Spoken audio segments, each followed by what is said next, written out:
Night sailing is my favorite thing ever. I had no idea I was going to like it as much as I do. Heading into our first night of sailing across the Gulf on the crossing from St. Petersburg Beach to Fort Walton Beach, Florida. Didn't know what to expect from sundown. Sailing into the blackness, not being able to see what's in front of me, pretty much having to stay awake and spot for lights.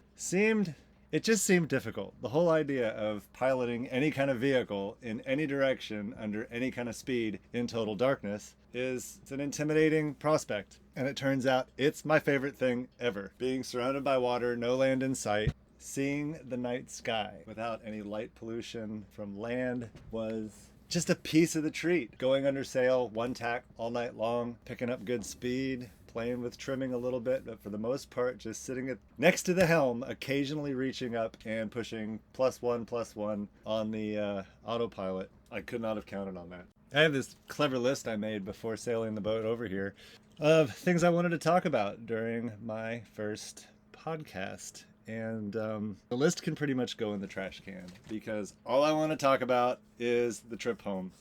Most of the trip back from St. Pete was pretty light wind. I was able to get the boat moving and fill the sails once we got some decent wind, which was still like, we're talking 10, 12 knot winds in a gust. No, I don't have an instrument, but I had a friend on the same trip and they said that was all they saw. I'm not that intuitive yet. Anyways, considering that, I think I got the boat going almost 6 knots once under sail, but it feels so fast. It really does. Hell, 4.5, 5 knots felt like we were flying through the water, which is where boats fly, through the water, in case you didn't know. But other than that, the trip was fairly uneventful. The seas were pretty calm. Cockpit stayed dry. I've got pretty high freeboard, so I think it's kind of a dry boat anyways. Everything that needed to work worked. The autopilot almost fell off of the binnacle. Teresa happened to spot the screws backing themselves out, and upon further inspection, it looked like not wood screws, but like big thick sheet metal screws or something like that. Not the kind that have the self-tapping end, but definitely not your typical like nut and bolt thread. It wasn't a quarter 20. So I don't think those belonged in there, and they were backing themselves out. Turns out you couldn't tighten them if you wanted to.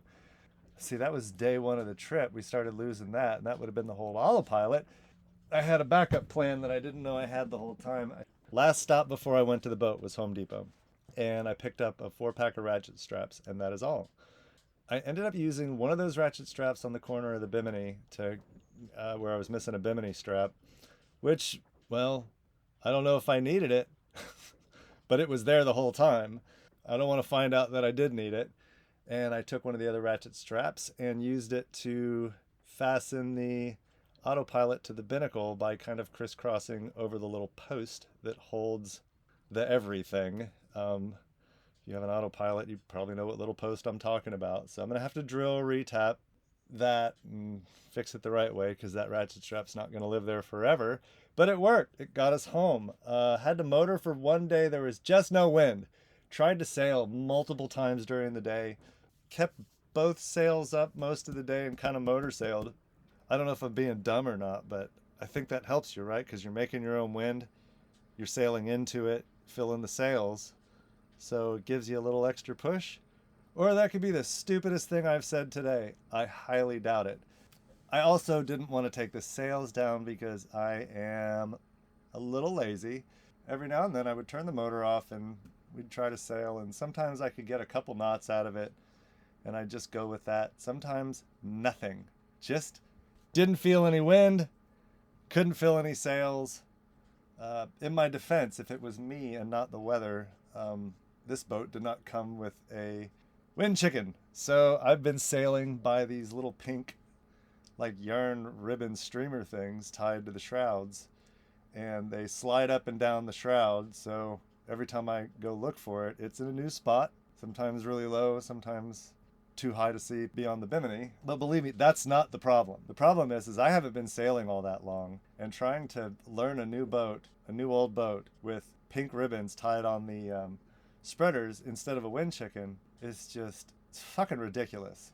And we managed to do it. There's at least one time I couldn't tell what direction they were pointed. I was like, it just didn't feel like what the streamers said. And it's because they were blowing the other way. And since my eyesight's crap sometimes, I couldn't tell. Not my biggest complaint. My biggest complaint is I need a wind chicken. I'm not that good. My instincts aren't that good. I know I'm calling it the wrong thing. I don't care. So I bought one today. I don't feel like climbing the mast today. I'll probably do it when I have a second hand here so I can have somebody on the winch just as sort of a backup plan. But I might cover that on some video. So yeah, we were trying to catch wind on a windless day using streamers tied to shrouds, and it's possible that there could have been a little light air that I wasn't able to even catch yet, trim to. And we kept up the motoring long enough to go a little bit insane because it's not what I bought a sailboat for, but I'm glad it had it. We're on a mission. If it was just me by myself going somewhere just to go there, I'd have been okay floating around in the ocean as long as I stayed far out. And I was pretty far out. I was out of the bend in Florida, like did not sail into the bend at all. Tacked away from it right out of St. Pete. Anyways, something. Going into the next day, we'd burned quite a bit of diesel, I think, but I wasn't sure because I don't know how big this tank is. I don't know how much the motor consumes. Like, I really just don't know much about this boat. That's a whole story about how I got sick when I bought it, which maybe I'll tell this time, maybe I'll tell next time. This is also my first time doing a podcast, so I really don't know what I'm going to consider to be usable or not. The next day, I decided to pull into Port St. Joe because I knew it would be a little bit less hectic than Panama City Beach, and it also looked like a deeper cut over to the marina. A little bit longer possibly, just less maneuvering, straight shot, deep water all the way right up to the door. Or so I thought. And so we motored in there. There wasn't a breeze to speak of in the bay or anything. I missed the opening to the marina and hit a sandbar, but it was kind of funny. I'm headed for the marina and I'm looking for two buoys because there's two buoys on Navionics. And I'm hollering up at Teresa, hey, you know, she sees better than I do. Anyways, I was like, do you see these buoys? These buoys are supposed to be there. I am aware Navionics can be wrong sometimes. I just got fixated on that. So while I'm looking for the buoys, what I didn't see was the actual opening to the marina. The way it was just behind this like rock jetty, with my eyesight, it just kind of flattened out and I didn't see the opening. So I'm going around this fishing boat and I'm just like thinking something doesn't feel right. And I'm looking at them, and they're looking at me, and I'm looking at their fishing pole, and I'm just like, why would they be fishing at the mouth of a marina? That doesn't make any sense. But I'm also looking at the water and I'm like, that's light. This doesn't feel right. And right about the time I had this thought that, you know, I'm doing something dumb and I'm like getting all the warning signs, I'm not paying attention. I'm seeing them. I'm just not putting the story together in my head. One of the fishermen yells something over at me like, you don't want to go that way. Right as he's like, that way, I could just feel it bump along the bottom. Teresa's up on the bow. I don't know why. I think she was looking over the edge and going, yep, you're gonna, boom. I threw it into reverse, or I think actually neutral because I'm not used to the transmission on this thing, but eventually reverse, powered back. It wasn't moving, but I wanted to believe it was moving. I just went with it and kind of ran it for a minute, and I was like, I need to I ended up looking through the bimini at the jetty behind it to see if we were moving at all. And it turns out we were moving just a little every time that the hull bumped. My depth finder said 2.5 feet. I don't know where my hull tapers down to the full 3.5, but not right off the bat, that's for sure. So the way it hit, I was able to motor off of it, and the fishermen are still looking at me, and I was like, yep, newbie. So I backed up in deeper water, went into the marina, hit the dock, because I get the transmission backwards. Up is reverse, down is forward. But in a pinch, I get like stressed out trying to dock. Sometimes I'll just like forget. I'll be like, I'm gonna put the brakes on, and then push it down and gas it. I'm like, that's forward. Boom. Sorry, just got the boat. Every other time I dock, it looks good. So for every one time that I look like a complete, just non-boat handling idiot, there's another time that I look like I've been doing this for years. Well, this wasn't one of those times. I whacked the dock. The guy helped giving a hand, grabbing the lines, is just looking at, he ain't mad at me or nothing. He's just like, what do I do about this guy? You know, like nothing, you can't help me. But I put the brakes on. Here, two people just complaining about my driving. And I'm like, look, forget it. I need diesel. So I can't really defend it. It's bad driving. But at the same time, it's over. It's done. Believe me, I feel bad about it. I may have hit your dock, but I hit it with my boat. So I'm not thrilled. I feel like your dock can take way more of a beating than my boat. dieseled up, got some snacks and drinks. I don't know why. I think it was just got drinks. I already had snacks. Hit the road, hit the open seas, got back out into the Gulf, and there was a little bit of wind projected, kind of a window. And it turned out to be mostly true that as soon as we got out of the bay, caught a light wind, made sail. I think I might have had, I might have had the main up by then. Unfurled everything, got going, and we were ripping at a average speed of probably 3 knots. Like it would just go like 2.5, 3.5, 2.5, 3.1. And you know how Navionics does, it just takes it a second to catch up. But I was like, you know what? We've had this motor running for what feels like forever. It was less than a day, but it felt like an eternity.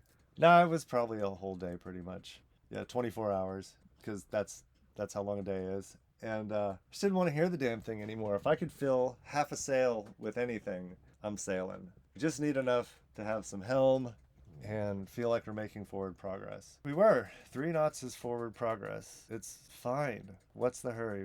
Well, either it'll speed up later or it'll slow down. It probably won't stay the same. So let's just go with it. We were pretty much on schedule for the most part. There wasn't much of a schedule.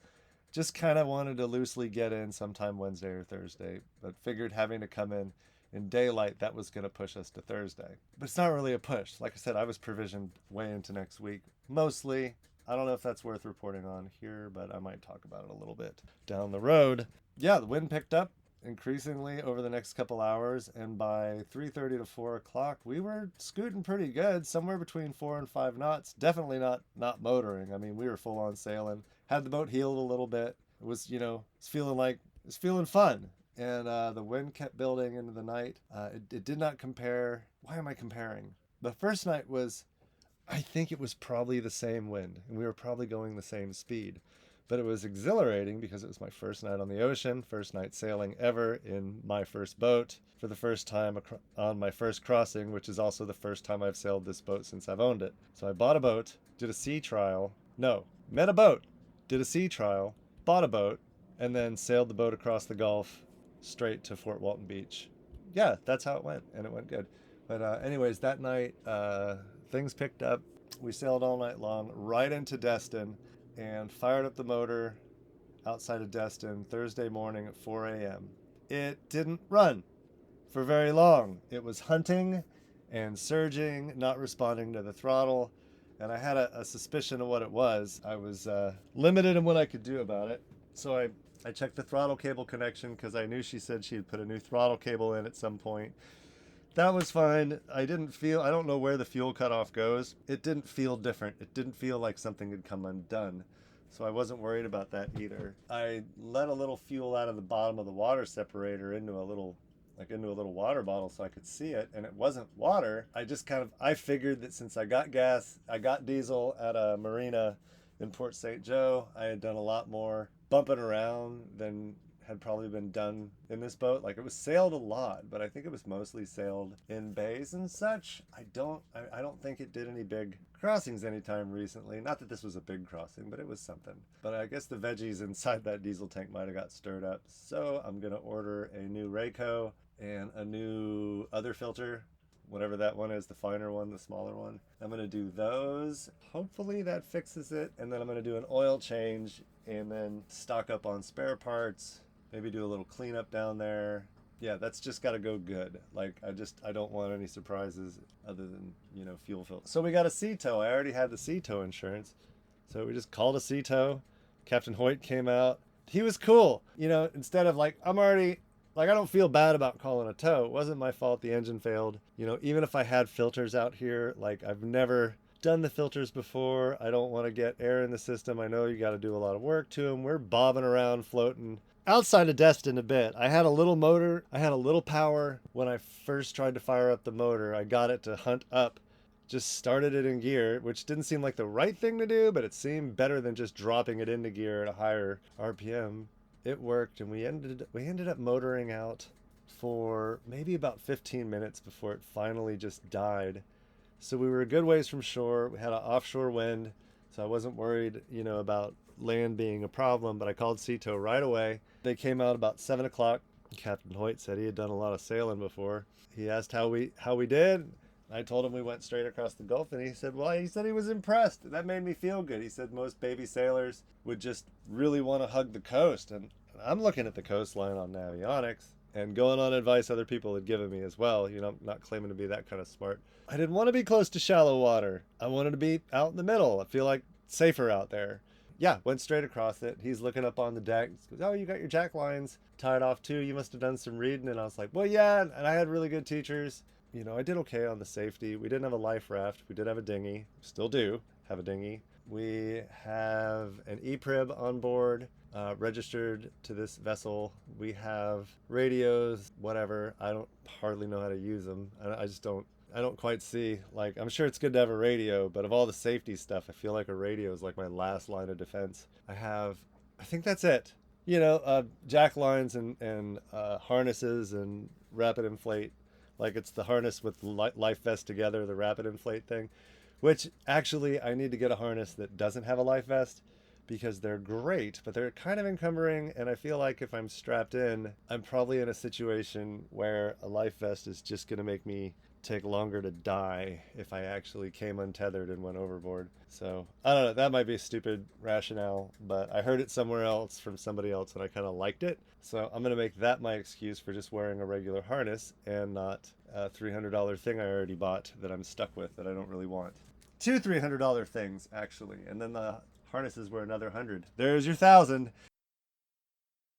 I love the things that people say to you when you buy a boat. It's great. And they say it like they thought of this. Nobody else has ever said this before. Bring on another 1,000. No shit. Give me more excuses why you're not doing anything interesting with your life while you sit in your fucking armchair. Boats are expensive. Who gives a shit? I don't think this boat was really that expensive. I have less in it than most people have in their F-150s if your F-150 is 5 years old or newer. This is way more interesting than an F-150. I wouldn't be recording a podcast from the front seat of, all right, I have an F-150, but it's older and it's probably, I actually paid the same amount of money for that truck as I paid for this boat. And I already like the boat a lot better.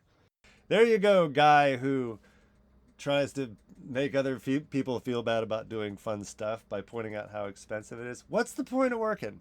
What's the point of working? Is it to put a roof over your head and feed you?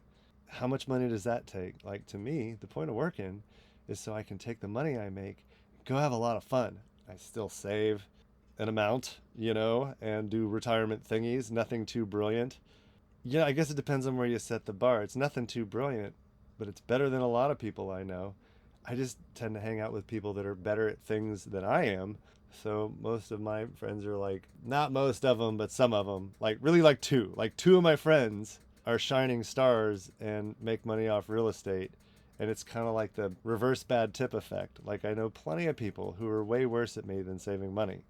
But I tend to focus on the one bad tip, which is in this case, the people who are good at it. And I'm just like, you guys are so good at this and I suck. But then they're just like, yeah, but you do shit like buy a boat when you barely know how to sail. And I'm like, yeah, so you're saying I do stupid things? Like, what's the point? Like, what is that supposed to mean? Yeah, enough about me being smart. The crossing went good. I look forward to, you know, doing more of these episodes. Not really, you know, I've got kind of a basic outline. I just want to share what I'm doing with the boat. I want to share my experience of getting into it and my experience of sailing the boat. I want usable information in here and things to help somebody out who's starting out and wants to do some international sailing, crossings, coastline hugging. I don't really know. I don't really know what I'm doing yet, but I know I'm leaving here and I'm probably going alone and I want to be prepared. Never owning any kind of boat before, not so much as a dinghy or a kayak that I sunk. I had to start at the absolute beginning. Did not grow up sailing, fairly new to it. Some of the things I've learned so far, as I'm getting set up to take this boat on some, I don't know, some longer voyages. I don't know if I want to call them crossings. We'll just see how it goes. I would like to have it self-sufficient on solar, and in order to do that, I don't know, I did a little reading, and there's some math and stuff like that. You know, I just kind of like rationalized it as get as much as I can afford, and then that'll work. So I've got about 400 watts of solar panels to mount. I've got a charger controller thingy that's also a DC to DC charger. I've got inverter coming. I'm going to keep the charger, the shore charger that's on the boat already. 200 amp hour lithium battery from Renogy that's going to take the place of the 100 amp hour AGM that's already on the boat. And that's just going to have to do it. I don't have much that uses 120. My refrigerator is 120. It's a Renogy ice chest cooler type thingy that I'll be sure to include some video on the YouTube channel of figuring out how I'm going to mount this thing. My original idea was stupid, so I'm not going to bother sharing that.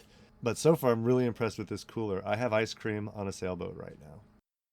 I need to get my ship warning system, my AIS, and I haven't decided. I should probably get a transceiver, but the shit's getting expensive. So I haven't decided if I'm going to do that or just get a receiver, get something built into a radio, since this radio, I don't know, this radio works and it's kind of like, it ain't broke. But I don't think, you almost, if you buy a radio with a transceiver or receiver, you almost get a radio for free, it seems like. And the only thing I would want to add would be a Wi-Fi access point or whatever. Like put the NEMA 2000 on Wi-Fi so that I can see this stuff on my Navionics. Anyways, when I went to go do that, I had found the unit I wanted that wasn't a radio, and turns out it's not being made anymore. But I went to go get it from Defender Marine and found out that I need my MMSI number. I didn't know what that was. I looked into getting that, and the first thing I read said if you're only going to travel inside the United States, you can get an MMSI number from Boat US or some other places, and it's super easy and like free-ish. But if you want one to use anywhere in the world, you have to get it through the FCC. So I looked into doing that and found out in order to get that, I needed to get a radio phone operator's permit card thing I'd never heard of, which I guess is a thing you're supposed to carry in other countries. We'll see. So I got that from the FCC. I got my MMSI number. I would include links, but I couldn't tell you how I did it. Like, you just keep Googling it until you find the right FCC page, and you'll know it when you get there. There's a good video on YouTube that maybe I'll try to link to the YouTube video or something. I think I saved it, and it was really boring and super helpful. So I hope I'm interesting, but I hope I'm a little boring and helpful too. So I got my MMSI number. In that process, there was an opportunity to register or record the something off my ePrib. Well, I didn't have an ePrib. So I ran over to West Marine and bought one of those. There's $700 I'll never get to play with. So in the process of doing all this other FCC stuff, I registered my ePrib.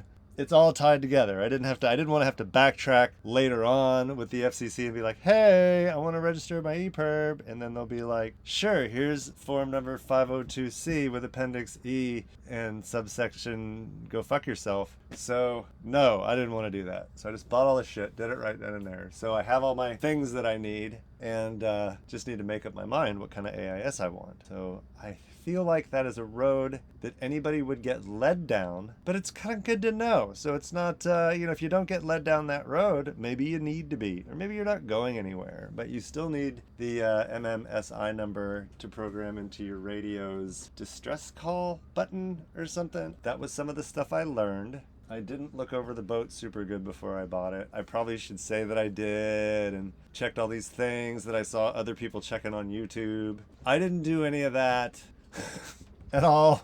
No survey or anything. I just took the boat for a drive, went sailing in it, and the lady who owned it before, Chris, she was super cool. She was like a teacher. I hadn't really sailed all that much. I mean, I had sailed. We'll get into that another episode. I hadn't sailed that much, and she just led me right down the hallway. She and she let me take the helm at some point, and I knew enough to kind of have an idea what I was doing, but I also don't know this boat, and this boat is, I feel like this boat has a personality all its own. It's easy to sail in a way. Trimming it, it's just different. It's different than anything I learned on. I learned on a couple of different boats. a little J80, like a little racing thing that weighed like less than 4,000 pounds. I sailed a couple of 30 somethings between like 31 and 37. It doesn't really matter what. They're newer boats. Two of them, maybe three, but definitely two of them had roller furling mains. So I found out why I never really want that. So it wasn't my first larger boat, but I feel like it was a little, the main just takes some work on this boat, but the payoff is there. Once you get it trimmed right, I feel like it really makes, for its size, I feel like it really makes some power. I might revise that statement in the future and just be like, well, that was bullshit, because I was new, I didn't know what I was doing, and I thought it was working really good, when really it's a total piece of shit, needs to be replaced. It's just floppy, old and floppy, but I had fun with it. Maybe it is old and floppy, but you know, it wouldn't be the first old and floppy thing that I had fun with. So that being said, I don't know where I was going with this line of thought, but should I learn before I even got the boat home, I guess. So as I'm buying all these speculative projects and safety equipment and stuff like that, I'm well aware that by the time the boat actually gets home, I'm gonna find out what needs to be done. And the listed needs for this boat is not bad. I think I'm gonna get to have some fun with it. Of course, the engine is a factor right now. I need to get that figured out and get the parts ordered, which I'm gonna do as soon as I take a break from this. I need to address storage in here. I think I can make this place not so much look better. It's not about the looks. I want it to remain clean and complete, but I think I can add some really useful tool storage and organization where I can fit a lot of necessities in here in a manner that doesn't leave room for a lot of bullshit, so I don't collect a bunch of crap while I'm out and about and end up finding like rotten things I didn't need jammed in place. The lighting in this boat sucks. I had to wear my headlamp most of the time when I was below decks. The lights in here are clearly aftermarket or something. I don't know what to call it. Let's just call it not good. I need to update the lighting. Nothing too fancy. I've got some camping stringer, a USB powered camping stringer strung out down here right now. The sun's up right now. I'm in my slip. I wouldn't mind adding something a little bit more, I guess you could say, fancy pants a little bit.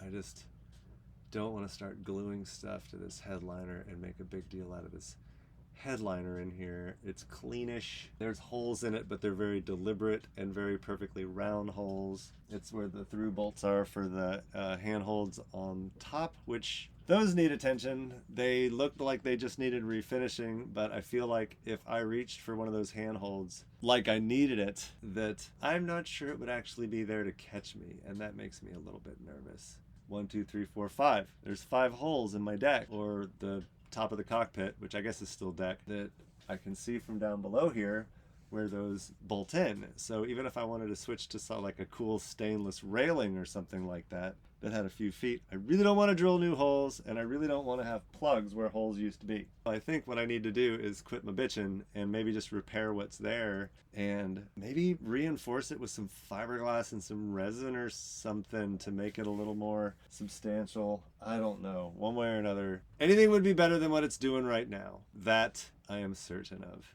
I will figure that out.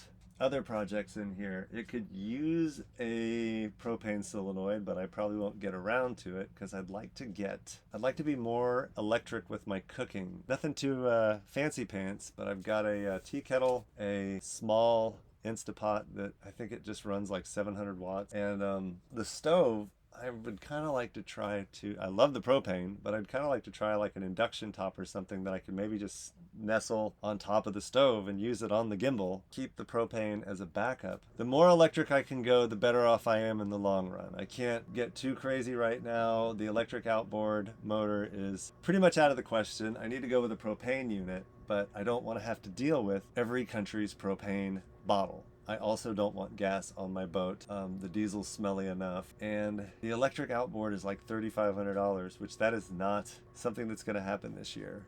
Mercury just started making it recently, and removable battery, it's the equivalent of a 5-horse, and it's really smart. Like, I really would like it, but I just don't see myself spending $3,500 on it. I also don't completely see myself not spending that because, I mean, think about it. I have a motor that can lay on its side, any side, store in any position, even upside down, a separate battery that comes out that I can charge off of my boat solar. No matter where I store it, I don't have the smell of any engine oil or propane or anything like that. That includes storing below decks. That's it. really. Like, and just fewer things to break. I feel like an electric motor should be pretty reliable as long as you have battery for it, which I got to look at the range and things like that. But I see myself more likely going with a 5 horsepower Mercury or something of that nature. Propane unit used. I have a few I've been stalling on picking up, and just deal with the propane bottles in whatever countries I go to.